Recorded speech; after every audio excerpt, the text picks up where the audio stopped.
નમસ્કાર વિદ્યાર્થી મિત્રો, હું Sheetal Bhatti noble school group અને વાસુદેવ સ્કૂલ ગ્રુપની યુટ્યુબ ચેનલમાં આપ સૌનું હાર્દિક સ્વાગત કરું છું. વિદ્યાર્થી મિત્રો, અહીં આપણે 8મા ધોરણના સામાજિક વિજ્ઞાનમાં ચેપ્ટર નંબર 2 અને ચેપ્ટરનું નામ છે પર્યાવરણીય પ્રદૂષણ. બરાબર, પ્રદૂષણની અંદર આજે આપણે છેલ્લું પ્રદૂષણ જોવાનું છે, ધ્વનિ પ્રદૂષણ એટલે અવાજનું પ્રદૂષણ. બરાબર, અગાઉ આપણે બીજા 3 પ્રદૂષણ જોઈ ગયા છીએ, જેની અંદર તો કે પાણીનું પ્રદૂષણ, હવાનું પ્રદૂષણ અને જમીન એટલે કે ભૂમિનું પ્રદૂષણ. ચોથું પ્રદૂષણ છે ધ્વનિ એટલે અવાજનું પ્રદૂષણ. બરાબર છે, તો એમાં જોઈએ વાયુ અને જળ પ્રદૂષણ ઉપરાંત ધ્વનિ એટલે કે ઘોંઘાટ, અવાજ પ્રદૂષણ પણ ખૂબ વધી ગયું છે. જેમ વાયુ અને પાણી એટલે કે જળ પ્રદૂષણ હતું, એ જ રીતે ધ્વનિ એટલે કે અવાજનું પ્રદૂષણ પણ ખૂબ મોટા પાયે વધવા લાગ્યું છે. કારખાનાઓમાં ચાલતા યંત્રો, વાહનોના કારણે જે અવાજ થાય છે તે ઘણો ઊંચો હોય છે, જે અવાજનું પ્રદૂષણ ઊભું કરે છે. અવાજનું પ્રદૂષણ શેના દ્વારા ફેલાય છે? તો કે કારખાનામાં ચાલતા જે યંત્રો એટલે જે મશીનરી છે, જે વાહનો છે એના દ્વારા તો કે ઘણો ઊંચો, વાહનની અંદર જે હોર્ન હોય છે, બરાબર, ત્યાં એનો જે અવાજ છે એ વધારે પડતો હોય છે, એટલે વાહનો દ્વારા જે અવાજ થાય છે તે ઘણો ઊંચો હોય છે અને તેના લીધે અવાજનું પ્રદૂષણ ઊભું કરે છે. આપણી પ્રજા ઉત્સવ પ્રિય છે અને સમગ્ર વિશ્વની પ્રજા છે એ પણ ઉત્સવ પ્રિય છે. બરાબર છે, એટલે આપણી પ્રજા અને આખા વિશ્વની પ્રજા છે એ ઘણી બધી ઉત્સવ પ્રિય છે, કે કોઈ પણ ઉત્સવ તહેવાર હોય એટલે બેન્ડ વાજા છે, ઢોલ છે, લાઉડ સ્પીકર છે, બરાબર, આવું બધું લઈ અને નીકળી જાય છે અને જેના લીધે તો કે આપણું જે વાતાવરણ છે એની અંદર તો કે પોલ્યુશન એટલે કે પ્રદૂષણ છે એ ફેલાય છે. આજે સમગ્ર વિશ્વમાં અનેક ઉત્સવો ઉજવાય છે. બરાબર, આખા વિશ્વની અંદર તો કે ઘણા બધા ઉત્સવો તહેવારો છે જે ઉજવવામાં આવે છે, જેમાં મોટા મોટા લાઉડ સ્પીકરો કે પછી બેન્ડ વાજા, ઢોલ વગેરે વગાડવાથી, ડીજે દ્વારાથી ધ્વનિ પ્રદૂષણ થાય છે. અવાજનું પ્રદૂષણ શેનાથી થાય છે? તો કે લાઉડ સ્પીકર, બેન્ડ વાજા, ઢોલ, ડીજે, બરાબર, આ બધાના લીધે ધ્વનિ પ્રદૂષણ એટલે કે અવાજનું પ્રદૂષણ થાય છે. ચૂંટણી કે રમતોમાં વિજય થવાથી મોટા પ્રમાણમાં ફટાકડા ફોડવા, વાજિંત્રો વગાડવાથી ધ્વનિનું પ્રદૂષણ થાય છે. કોઈ પણ ચૂંટણી હોય તો ચૂંટણીની અંદર જે તે ઉમેદવાર છે એ વિજેતા થયો હોય, બરાબર, એટલે એનો જીતની જે આપણે શોભાયાત્રા એટલે કે વિજય થવાથી મોટા પ્રમાણમાં લોકો છે એ ફટાકડા ફોડે છે, ડીજે વગાડે, બરાબર, કોઈ પણ બીજા વાજિંત્રો છે એ વગાડવામાં આવે, જેના લીધે તો કે અવાજનું પ્રદૂષણ એટલે કે ધ્વનિનું પ્રદૂષણ થાય છે. શહેરોમાં બસ, રિક્ષાઓ, દ્વિચક્રીય વાહનો મોટા પ્રમાણમાં હોય છે. બરાબર, શહેર છે તો એની અંદર તો કે બસ, રિક્ષા, દ્વિચક્રીય એટલે 2 પૈડાવાળા વાહનો છે એ વધુ પ્રમાણમાં જોવા મળે છે. અયોગ્ય જગ્યાએ પાર્કિંગ કરવાથી આ વાહનોનો ભરાવો થાય છે, જે ધ્વનિ પ્રદૂષણ ફેલાવે છે. બરાબર, અયોગ્ય જગ્યાએ પાર્કિંગ કરવું એટલે જે તે જગ્યાએ વાહન છે ત્યાં પાર્ક કરી અને જે તે વ્યક્તિ છે એ બીજે નીકળી જાય છે. પોતાની જે કોઈ પણ ખરીદી છે કે ગયા હોય તો ત્યાંથી થોડી વાર પછી અથવા તો 2-3 કલાક પછી બહાર આવે, તો જેના લીધે વાહન છે એનો ત્યાં ભરાવો થાય છે અને ધ્વનિ પ્રદૂષણ એની પાછળના જે કોઈ પણ વ્યક્તિઓ છે એને કાઢવા માટે થઈ અને હોર્ન મારતા હોય છે, બરાબર, આગળ નીકળવા માટે થઈ, અને આ લીધે જે ધ્વનિ પ્રદૂષણ છે થતું જોવા મળે છે. ધ્વનિ પ્રદૂષણથી ઘોંઘાટના કારણે બહેરાશ આવવા ઉપરાંત માનસિક સ્વાસ્થ્ય ઉપર વિપરીત અસર પડે છે. બરાબર છે, ધ્વનિ પ્રદૂષણ છે એના લીધે તો કે બહેરાશ આવવી એટલે ઓછું સંભળાવવું, બરાબર, માનસિક સ્વાસ્થ્ય એટલે લોકોનું જે માનસિક સ્વાસ્થ્ય એના મગજ ઉપર એની વિપરીત એટલે કે અવળી અસર પડે છે અને ચીડિયા પણ વધી જાય છે. એટલે ખૂબ કાંઈ કહે તો વાતમાં તો કે ગુસ્સામાં આવી જાય, એને ચીડિયા પણ કહેવાય.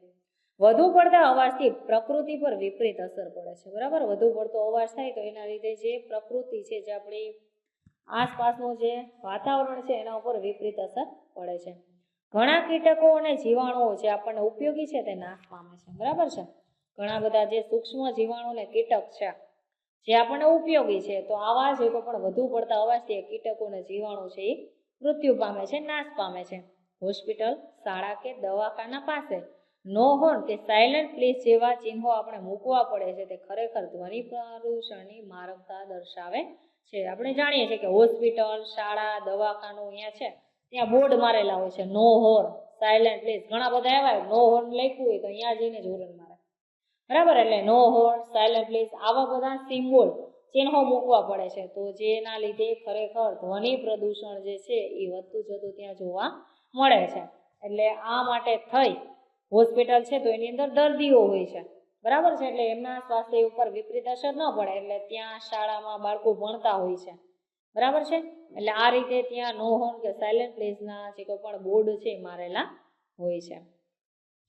ત્યાંથી આગળ વાત કરીએ કે નાગરિક પોતે જ સમજે એ જ એનો ઉપાય છે, બરાબર. ધ્વનિ પ્રદૂષણ અટકાવવા માટે શું કરવું જોઈએ? તો કે પહેલા તો આપણે જ સમજવું જોઈએ. નાગરિક છે એ પોતે જ સમજે તો જ આપણે જે ધ્વનિ પ્રદૂષણ છે એ અટકાવી શકીએ છીએ. તમને પ્રશ્ન પૂછે ધ્વનિ પ્રદૂષણ અટકાવવા માટેના ઉપાયો જણાવો, બરાબર. તો અહીંયા આ પેરેગ્રાફની અંદર આપેલા છે.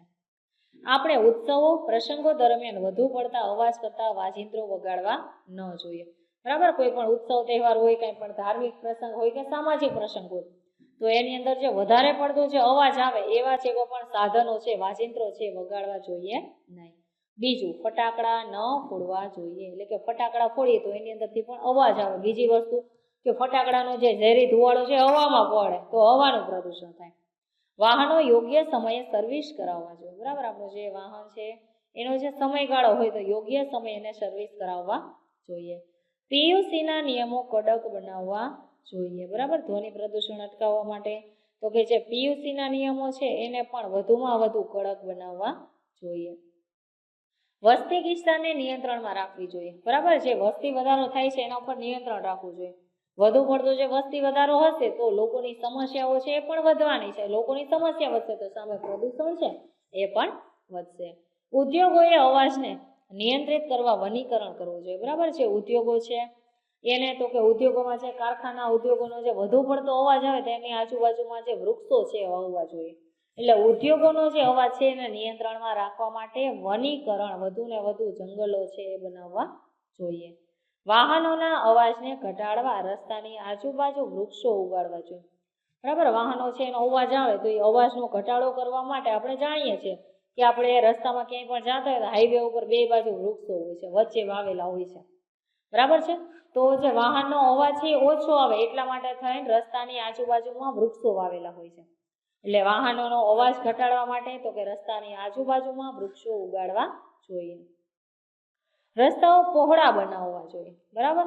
એક બાજુ રસ્તો હોય સિંગલ રસ્તો, તેની બાજુ આવવા જવાના બે જે વાહનો છે એ આવતા જતા હોય છે, એના લીધે તો કે ટ્રાફિકની સમસ્યા સર્જાય છે. એટલા માટે થઈને રસ્તા છે એ પહોળા બનાવવા જોઈએ. વધુ પડતા ટ્રાફિકની સમસ્યા હોય ત્યાં વન વે બનાવવા જોઈએ. જ્યાં વધુ પડતો ટ્રાફિક થતો હોય, બરાબર, વધુ પડતા ટ્રાફિકની સમસ્યા હોય ત્યાં શું કરવું જોઈએ? તો કે વન વે બનાવવા જોઈએ. એટલે આવવા માટેનો રસ્તો પણ જુદો અને વાહન જવા માટેનો રસ્તો પણ અલગ હોવો જોઈએ.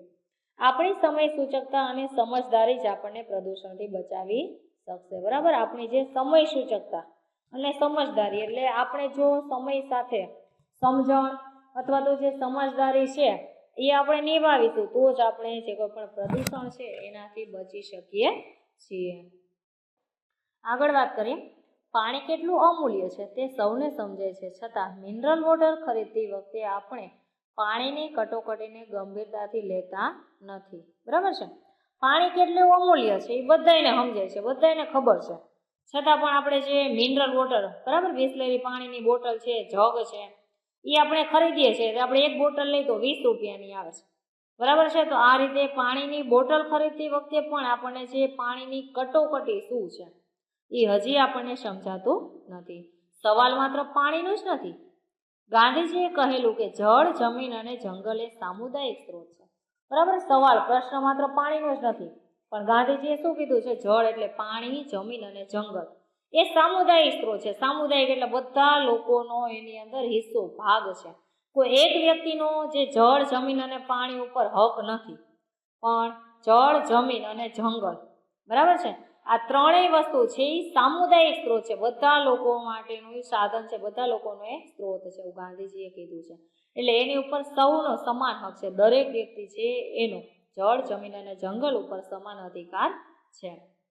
એને વેપારની વસ્તુ બનાવવી એ નૈતિક ગુનો ગણાય છે, બરાબર છે. એટલે જળ, જમીન અને જંગલ આ ત્રણેય છે એને વેપારની વસ્તુ બનાવવી એક નૈતિક ગુનો, એક સામાજિક ગુનો ગણાય છે. માનવ નિર્મિત સમસ્યાઓમાં પાણીનું પ્રદૂષણ અગ્રસ્થાને છે, બરાબર, માણસ દ્વારા જે કોઈ પણ સમસ્યાઓ ફેલાય છે, જે સમસ્યાઓનું સર્જન થાય છે, એની અંદર પાણીનું પ્રદૂષણ છે એ સૌથી મોખરે છે, સૌથી આગળ છે. એનો ઉત્તર શોધવો આપણી સહિયારી સામૂહિક જન ચેતનાની જવાબદારી બની ગઈ છે. બરાબર છે, એટલે પાણીનું પ્રદૂષણ છે એ અટકાવવા માટે આપણે જે કંઈ પણ પ્રયત્નો કરીએ છીએ તો એનો ઉત્તર શોધવો, એનો જવાબ શોધવો એ આપણી સહિયારી એટલે બધા લોકો છે એની જવાબદારી છે. બરાબર છે. આજે પ્રદૂષણ માટે તમામ લોકોએ પોતાની જવાબદારી સમજી તેને સ્વચ્છ અને તંદુરસ્ત બનાવવા યોગ્ય ઉપાયો કરવા જ પડશે. એટલે દરેક પ્રદૂષણ છે, જળ પ્રદૂષણ હોય, જમીન પ્રદૂષણ હોય, અવાજ પ્રદૂષણ હોય, બરાબર, કોઈ પણ પ્રદૂષણ છે એને આપણે જ પોતાની જવાબદારી સમજી એને તો કે અટકાવવું જોઈએ. બરાબર છે, એ જ તો કે એનો યોગ્ય ઉપાય કહેવાય. બરાબર છે. તો આ સાથે આપણા જે 4 પ્રદૂષણ છે એ અહીંયા પૂરો થાય છે. હવે તમને અહીંયા પ્રશ્ન લખાવું છું, ધ્વનિ પ્રદૂષણ. બરાબર, ટૂંક નોંધ લખો એટલે એના વિશે 7-8 વાક્ય છે લખવાના છે. ધ્વનિ પ્રદૂષણ અટકાવવાના ઉપાયો. બરાબર છે, એના ઉપાયો છે એ. ધ્વનિ પ્રદૂષણથી કયા રોગો થાય છે. બરાબર છે. ત્યાર પછી તો કે ધ્વનિ પ્રદૂષણ કઈ જગ્યાએ જોવા મળે છે. બરાબર છે. આટલા પ્રશ્ન છે એ તમારે હોમવર્કની અંદર લખવાના રહેશે. બરાબર, તો આ સાથે આપણે આપણું ચેપ્ટર છે અહીંયા પૂરું કરીએ છીએ. નવા ચેપ્ટર સાથે ફરી પાછા મળીશું. અસ્તુ, જય હિન્દ.